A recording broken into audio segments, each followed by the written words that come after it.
Dear Miss Kay, magandang araw po sa inyong lahat. 2 taon na akong nagtatrabaho bilang driver dito sa London. At hanggang ngayon, minsan, hindi pa rin ako makapaniwala sa naging buhay ko dito. Parang isang panaginip. At ito po, ang i-share ko dito sa channel niyo, Miss Kay. Ang kwento ng aking buhay at pag-ibig.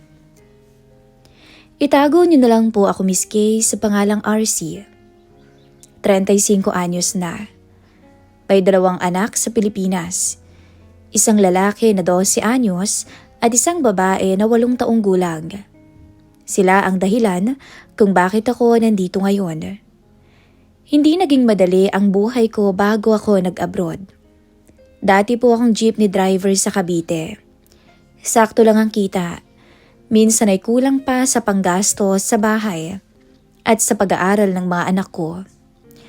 Ang asawa ko noon na si Myla ay nagtatrabaho bilang OFW sa Middle East. At doon nagsimulang masira ang pamilya namin. Isang araw kasi noon, nalaman ko na lang na may karelasyon na pala siya na isang Pakistani. Pakatrabaho niya, kaibigan niya, hindi ko alam. Hindi ko na idedetalye kung paano nangyari ang lahat. Basta ang alam ko, nag-away kami sa video call ng matindi. Hanggang sa umabot sa puntong sinabi niya na ayaw na niyang bumalik sa akin. Ayaw na raw niya akong makasama. Hindi na niya ako mahal. Simula noon, ako na lang ang natira para sa mga anak namin. Galit sa kanya ang mga bata at hanggang ngayon nga, ay hindi pa rin kami nag-uusap. Simula noon, hindi na to nagpadala ng pera. Buti na lang, tinulungan ako ng pinsan ko na makapasok bilang driver dito sa London. Ang amo ko ngayon ay isang mayamang byuda. Itatago ko na lamang siya sa pangalan na Margaret Collins. 39 years old, matangkad na babae, maputi, at laging maayos ang pananamit. Sabi ng ibang empleyado sa bahay, dati raw business partner ang asawa niya sa isang malaking kumpanya dito sa London. Pero namatay ito, ilang taon na ang nakalipas dahil sa sakit. Simula noon, siya na lang ang mag-isa sa malaking bahay nila sa bandang Kensington. At ako, ang personal driver niya. Tuwing umaga, 8:00 pa lang nakaabang na ako sa garahe. Ang kotse niya ay isang itim na Range Rover na halos mas mahal pa yata sa buong bahay namin sa Pilipinas. Isang malamig na umaga ng Lunes, habang hinihintay ko siyang lumabas ng bahay, napansin kong medyo tahimik ang paligid. Makalipas ang ilang minuto, bumukas ang pinto ng bahay. Lumabas si Madam, nakasuot ng mahabang coat at sunglasses. Pagpasok niya sa likod ng kotse, agad siyang nagsalita. Good morning, RC. Good morning, Ma'am. Sagot ko habang sinisilip siya sa rearview mirror. Did you have breakfast already? Yes, Ma'am. Bahagya siyang gumiti. Good. We have a busy day today. Where to first, Ma'am? Office. Canary Wharf. Tumango ako at nagsimulang magmaneho palabas ng Kensington. Habang tumatakbo ang sasakyan sa kalsada ng London, tahimik lang kami sa loob ng kotse. Paminsan-minsan napapatingin ako sa rearview mirror. Napansin kong nakatingin lang siya sa labas ng bintana. Minsan naiisip ko, kahit gaano ka pala kayaman, kung mag-isa lang sa buhay, parang malungkot din. Wala din kasi siyang anak kaya literal na nag-iisa siya sa buhay. Pagdating namin sa bandang Canary Wharf, bumagal ako sa harap ng isang malaki na gusali na puro salamin ang dingding. Doon ang opisina ng kumpanya nila. Pagbukas ko ng pinto para sa kanya, sandali siyang tumigil bago bumaba. RC. Yes, ma'am. Thank you.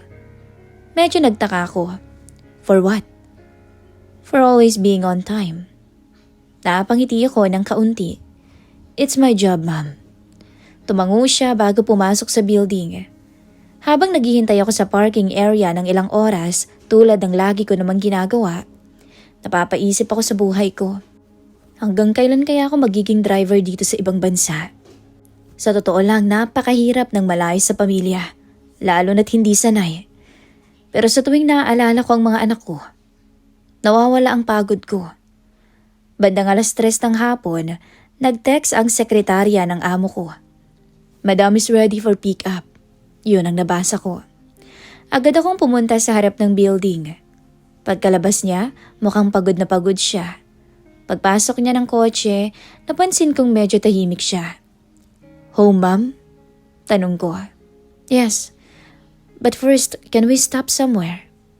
"Of course, ma'am." "Where?" Tanong ko. "Hyde Park." Huminto ako sa gilid ng kalsada. Akala ko bababa siya, pero nanatili lang siyang nakaupo sa likod. "RC?" "Yes, ma'am." "Do you miss your family in the Philippines?" Bigla akong natahimik sa tanong niya. "Yes, very much." Sandali siyang hindi nagsalita. "Do you have children?" "Yes, ma'am, I have 2. My son is 12, my daughter is 8. Tumangu-tango siya habang nakatingin pa rin sa bintana. "Do they live with your wife?" Napahawak ako ng mahigpit sa manibela. "Not anymore, ma'am." Napansin kong tumingin siya sa rearview mirror. "Why? What happened?" Sandali akong nag-isip kung sasabihin ko ba ang totoo. Pero hindi ko alam kung bakit. Parang gusto kong maging tapat sa kanya. My wife left. She met someone else. Tahimik sa loob ng kotse ng ilang segundo. Pagkatapos ay mahina niyang sinabi na, "I'm sorry." Bahagya akong ngumiti kahit hindi niya nakikita. "It's okay, ma'am. Life happens." Matagal siyang hindi sumagot. Pagkatapos ay muli niyang sinabi, "You know, losing someone you love, it changes you." Hindi ko alam kung ang tinutukoy niya ba ay ang asawa niyang namatay. At doon ko lang napagtanto na pareho pala kami, na nawalan ng mahal sa buhay. Pero magkaiba nga lang ang naging dahilan. Pagkatapos ng ilang sandali, nagsalita na siya ulit. "Let's go home?" "Yes, ma'am," sabi ko. Lumipas ang mga araw at buwan, hindi ko na namalaya na mahigit 6 na buwan na pala akong nagtatrabaho bilang driver niya dito sa London.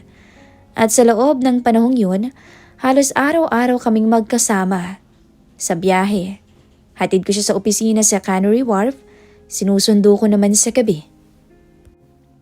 Minsan sa mga dinner meeting, at kung minsan naman sa mga charity events sa ibang bahagi ng mga lungsod.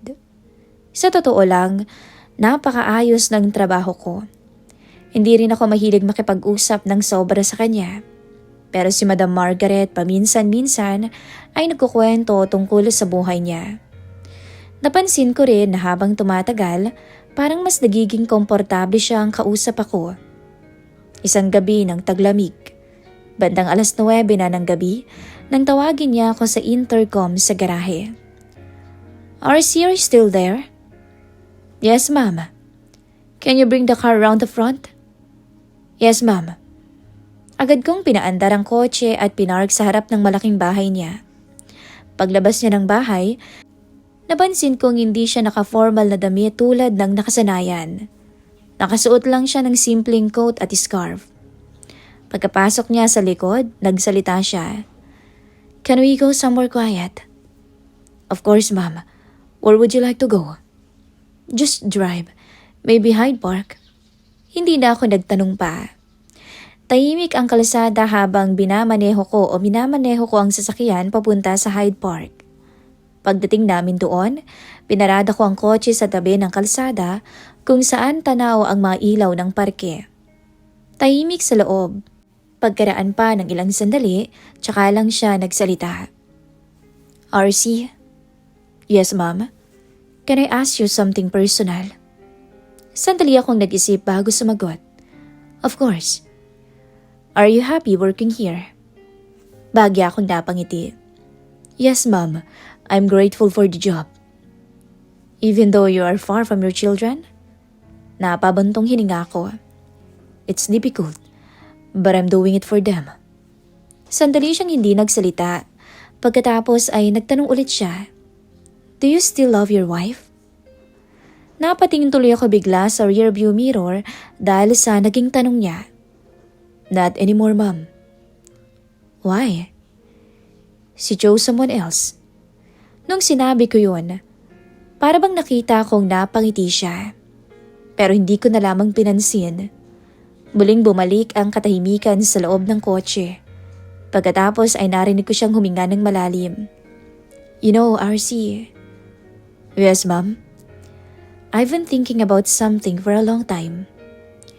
Hindi ko alam kung ano ang sasabihin ko, kaya nanatili akong tahimik. I'm turning 40, sabi niya.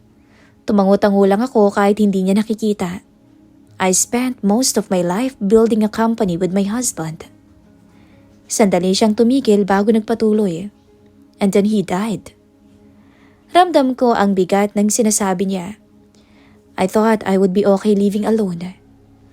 Napatitig ako sa kalsada sa harap namin.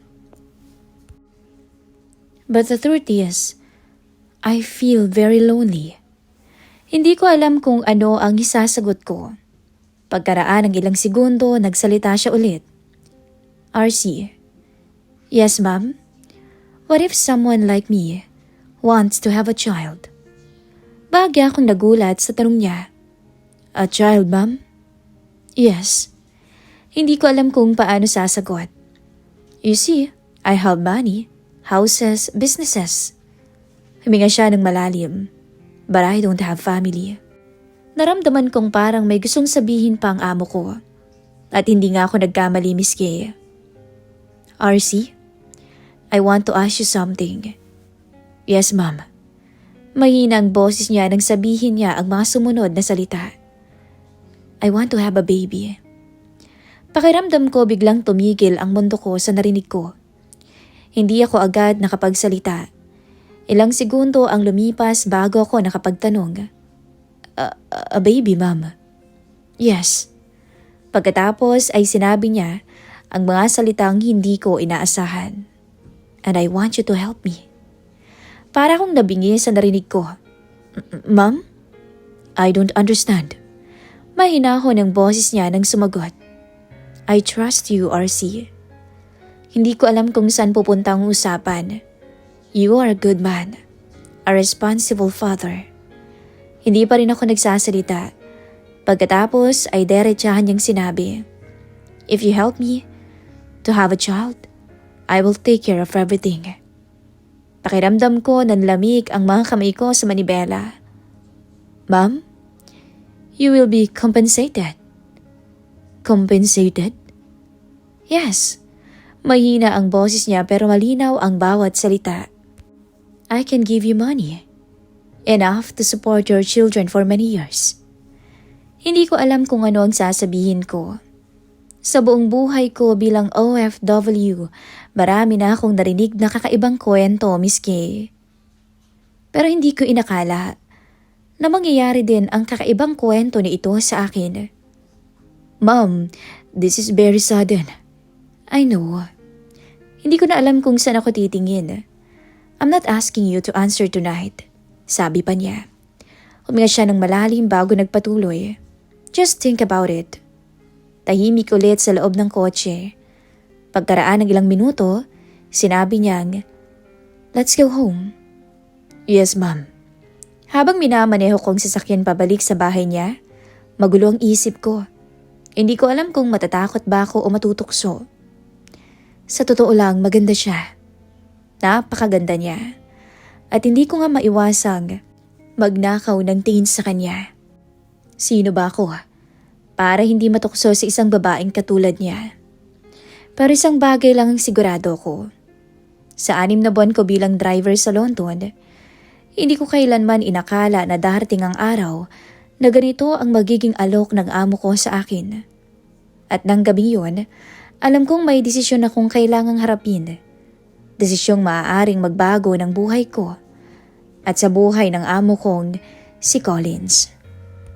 Lumipas ang mga araw, Miss Kay, mula nang sabihin niya yon sa akin.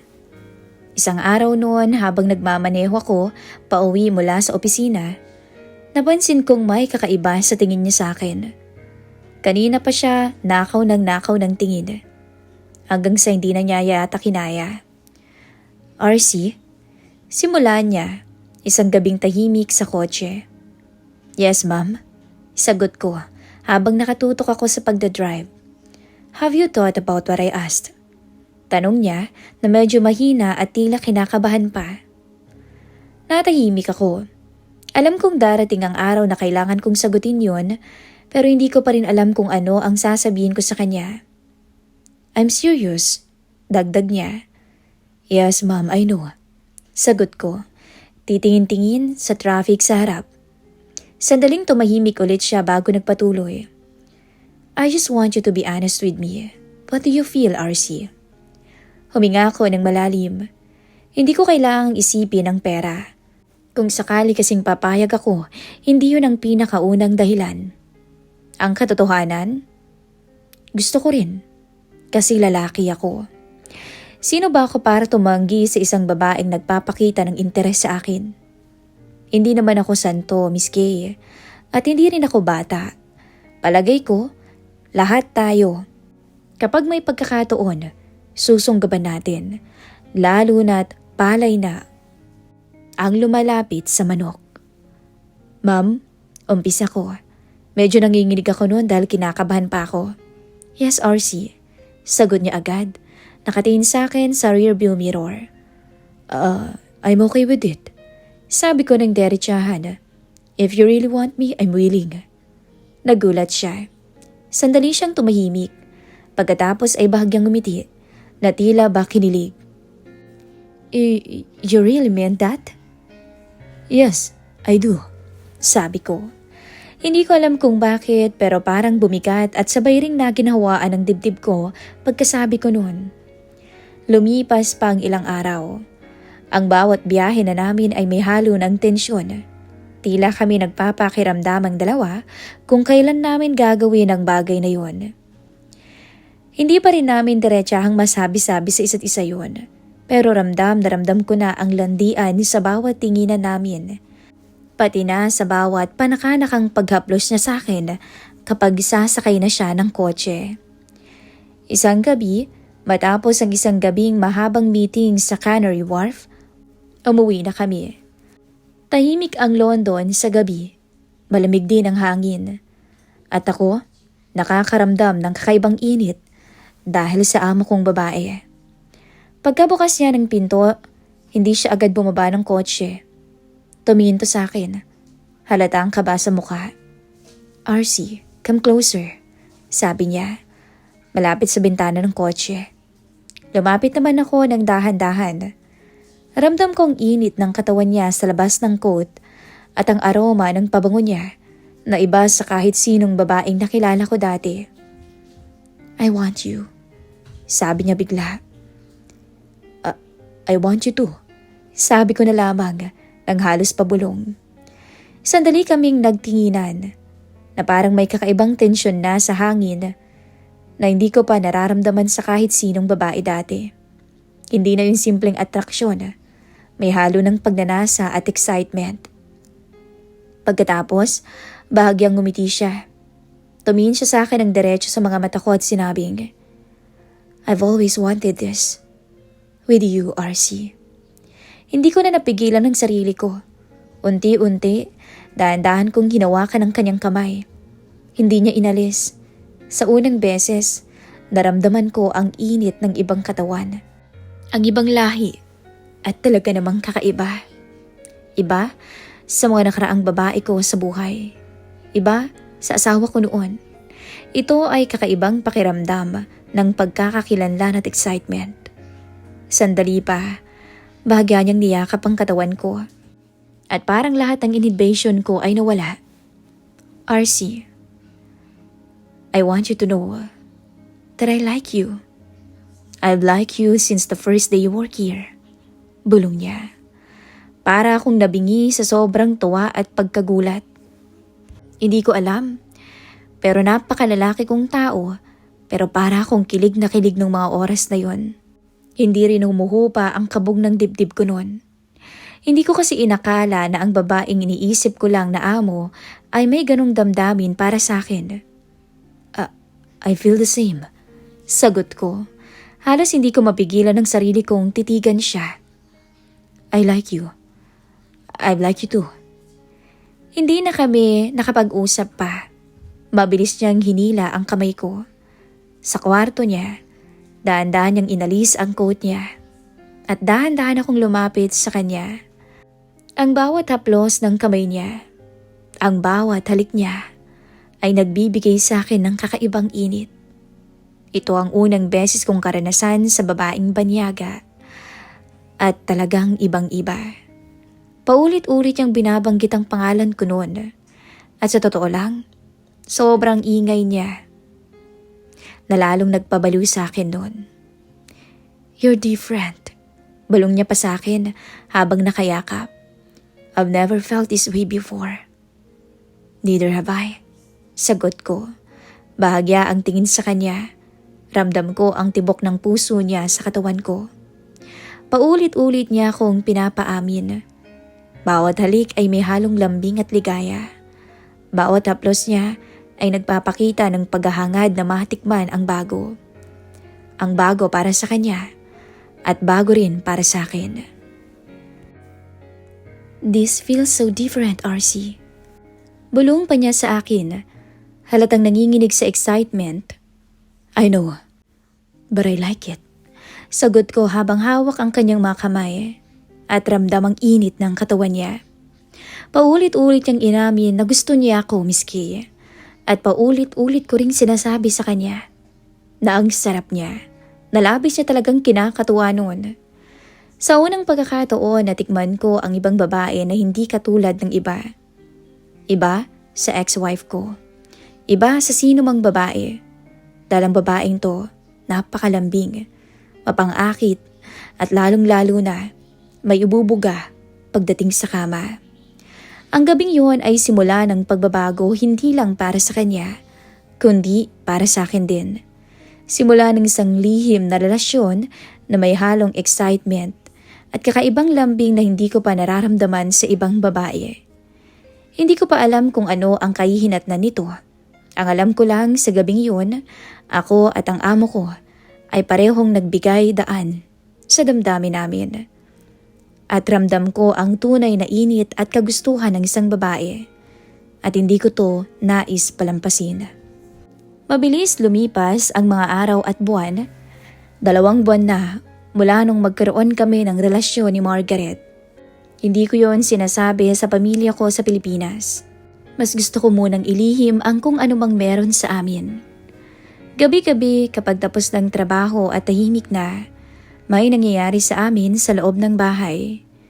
Hindi ko na mabilang kung ilang gabi na kaming naglalandian, nag-uusap at kinikilala pa rin ang isa't isa. RC, do you know how much I've wanted you? Bulong niya sa akin isang gabi habang nakayakap ako sa kanya. Kaming dalawa lang noon. I know, I've wanted you too. Sagot ko habang hinahaplos ang buhok niya habang nakatingin ako sa kanyang mga mata. Napapatingin din siya sa akin at kumingiti. You make me feel alive again. Hindi ko alam kung paano ko masasabi na ganito rin ako. Pero ramdam ko na may babae sa buhay ko ulit na nagpapasaya sa akin at handa akong ibigay ng buong buo ang sarili kong tiwala. Pero isang araw, dumating ang balita na nagpabago ng buong eksena. Tumawag ang nanay ko mula sa Pilipinas. Umuwi ka muna, RC. Malapit nang kunin ng asawa mong mga anak mo, sabi nito. Napatigil ako sa narinig ko. Hindi maalis sa isip ko ang mga bata. Ilang araw na. Pagkatapos noon, nung makapag-isip-isip ako ilang araw nang nakalipas, napagdesisyonan kong umuwi. Nakiusap ako sa kanya. Nagpaalam ako. I have to go to the Philippines, sabi ko nun sa kanya. You want to leave? Tanong niya na medyo nag-aalala. Yes, for the kids. Sagot ko na medyo nag-aalangan dahil baka hindi siya pumayag. Nakita ko ang pagbuntong hininga niya noon. I understand. But? Tanong ko. I want to come with you. Napatingin ako dito at hindi makapaniwala. You want to come with me? Yes. I want to meet your children. I want to be there with you. But the weather is hot. It's hot in the Philippines. Sabi ko pa, it's okay. I know, I visit Philippines before. Dumating kami sa Maynila. Sa airport ay sabay naming hinarap ang realidad. Nagharap kami ng dati kong asawa. Si Margaret nasa tabi ko noon. Binati pa nga niya ang asawa ko. Hi, mahinang bati no ni Margaret. Pero hindi siya pinansin ng ex-wife ko. Nakasimangot lang to. Nagharap kami sa barangay at napagkasunduan nga, nadadalaw-dalaw na lang siya sa mga bata na tinanggap naman niya. Dahil nga sa ayaw sumama ng mga anak ko sa kanya. Maayos naman ang naging pag-uusap namin ni Myla. Kakauwi lang din pala nito ng Pinas. 2 linggo pa lang ang nakakalipas. Dahil sa nagdadalang tao ito. Hindi ko na siya sinumbatan. Hindi ko alam eh. Siguro kasi wala na rin akong pakialam pa. Siguro kung wala si Margaret sa buhay ko, baka sakaling sariwa pa sa akin lahat. Baka sakaling magkasumbatan pa kaming dalawa. Pero dahil nga kay Margaret, tuluyan kong kinalimutan ang kasalanan ng dati kong asawa sa akin. Ang bali-balita ko, nabuntis nga siya nung Pakistani niyang kabit. Hindi ko nga lang alam kung pinanindigan siya nito. Doon ko pa lalong nakilala si Margaret. Pinakilala ko na rin siya sa pamilya ko. Ang relasyon naming dalawa ay hindi na naging lihim pa. Ramdam ko yung suporta at presensya niya. Makalipas ang ilang araw, ramdam ko na tunay ang saya ng pamilya ko. Si Margaret ay naging natural, nakikipaglaro sa mga bata, nakikipag-usap sa kanila na parang matagal na siyang bahagi ng aming buhay. Minsan nga, sumasama pa siyang maghatid sa mga bata sa school. Your children are amazing. Bulong niya minsan habang nakangiti. Yes, they are. Sagot ko habang pinagbamasdan sila. Hindi ko maalis ang damdamin ng kaligayahan. Hindi sa pera o anumang material na bagay, kundi sa presensya niya. Sa loob ng ilang na buwan o ilang buwan, napagtagumpayan namin ang lihim at landian namin sa London, na ngayon, sa Pilipinas namin pinagpatuloy. Sa gabi, pagkatapos ng mahabang araw, naglalandian pa rin naman kami ng amo ko sa loob ng bahay. Ngunit ngayon, iba na ang pakiramdam. Hindi na kami nagmamadali. Hindi rin kami nagtatago. Ramdam ko ang excitement, ang lambing at ang init ng katawan niya sa tabi ko. Sabay ngiti niya na nagpapakita ng tunay na pagmamahal sa akin. You know, RC, I'm really happy I came with you. Bulong niya pa habang nakayakap sa akin sa kama. So am I. Sagot ko habang hinahaplos ko naman ang buhok niya. Siya na rin ang nagsabi sa akin na mag-file daw ko ng annulment at siya na ang bahala. Hindi ko na kailangang isipin kung tama o mali ito. Ang mahalaga ang pamilya ko at ang babaeng mahal ko ngayon ay parehong naroroon. Ang lahat ng gabi, ang lambingan at ang kasiyahan namin ay naging natural na bahagi na ng buhay ko. Makalipas ang ilang araw, nakilala rin ni Margaret ang buong angkan ko. Nagkaroon kasi noon ng dinner sa bahay. At sa unang pagkakataon, nakangiti ang mga bata habang nakikipag-usap sa dati ay amo ko lamang sa London. I think they like me, RC. Sabi niya habang nakatingin sa akin. Yes, they do. I think they feel safe with you. Sagot ko. Nang gabing yun, habang tulog ng mga bata, magkausap pa kami tungkol sa relasyon namin na nagumpisa sa London at nakarating dito sa Pilipinas. I love you, RC. Bulong niya habang nakayakap sa akin. I love you too. Sagot ko na hindi nag-alinlangan. Sa wakas, ramdam ko na ang kapanatagan. Ang buhay bilang OFW sa London ay punong-puno ng lihim at excitement. Na ngayon sa piling ni Margaret at ng mga anak ko, ramdam ko na ang totoong saya. Sa London nagsimula ang lihim at mukhang sa Pilipinas nagbunga. Sa bawat gabi na magkasama kami, may nangyayari kasi sa aming dalawa. Kilalang kilala ko siya at alam na alam ko na ang kiliti niya. Ang lahat ng paghihirap, lungkot at pagod ay nagbunga ng kaligayahan. Isang buhay na puno ng pag-ibig at kasiyahan para sa lahat. At sa gabing yon, habang nakayakap ako sa kanya sa sala, napangiti ako. Sa wakas, ibinigay na sa akin ng Diyos ang babaeng mamahalin ko habang buhay. Pagkatapos noon, after ng ilang araw, bumalik na rin kami ng London. Nanatiling tagatid niya ako sa lahat ng lakad niya. At lumipas nga lamang ang ilang linggo, nalaman namin na nagdadalang tao na siya. At iyon na marahil ang isa sa pinakamagandang balita na natanggap namin ngayon. Sa kasalukuyan, bakasyon ng mga bata at nagpaplano kami na papuntahin sila dito. Hanggang dito na lamang po ang maiksing buod ng kwento ng aking buhay at pag-ibig. Maraming salamat po sa mga nakinig. God bless and have a nice day.